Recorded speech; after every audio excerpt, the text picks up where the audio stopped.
Не се вложува во нешта. Политиката, парите кои што ние ги даваме како данок, не се вложуваат во нешта кои што ќе придонесат еден вид заштита.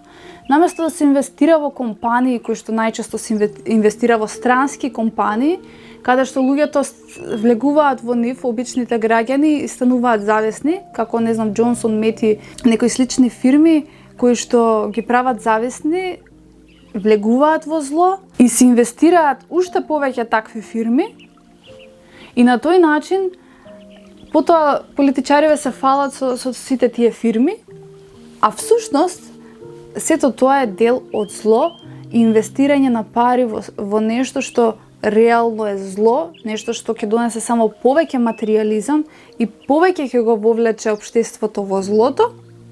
И потоа кога ќе дојде кармата, кога ќе дојде од платата на сметките на планетата Земја, како вакви случаи, немаме пожарникари, немаме доволно услови за тоа да се регулира, да се изгаснат, значи да имаме капацитет, кадар кој што ќе може да биде и обучен, но и спремен со сите материјали, превозни средства, не знам што имаат таму они како ресурси за гаснење на пожари и други слични несреќи и природни катастрофи.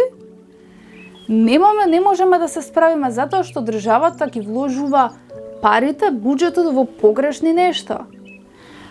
Да не зборуваме сега во тој аспект колку сето ова што се случува е последица на неосвестеноста на луѓето и на наша карма.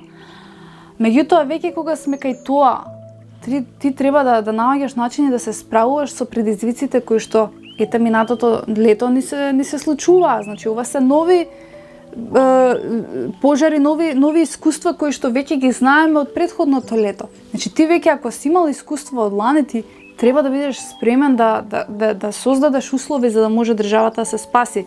Ама злото не го сака тоа. Злото многу вешто ги манипулира ваквите водачи да одат кон погрешни насоки, кон погрешни инвестиции, кон погрешни избори кои што само повеќе ќе го вовлечат злото во општеството, а не да го намалат. Затоа што тие не се верници, тие не се библиски ориентирани, тие не се свесни за Бог. Гледате, мислат дека тоа е животот, она што го гледаме. Значи, постоиме како што постоиме, си имаме еден живот и ќе си правам што сакам јас, тоа што мислам дека е правилно и мислам дека со поголем профит и поголеми инвестиции јас ќе донесам многу поголема хармонија во општеството. Уствари ти си ја сгрешил, работата е птен.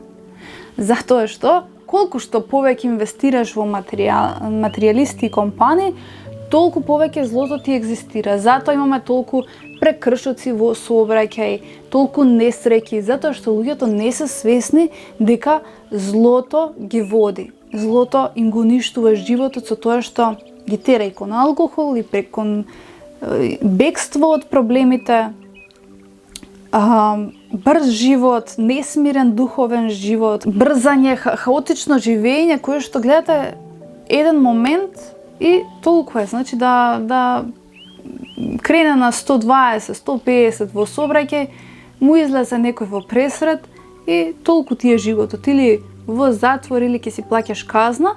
И тоа е една друга гранка на злото, каде што ти екзистирам, значи политичариве го вовлекуваат злото, луѓето го поддржуваат,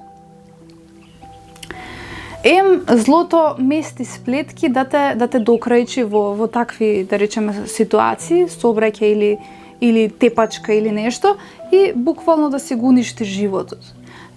Тоа е целата суштина. Тоа е последицата на човекот кој што е одвоен од Бога. За жал.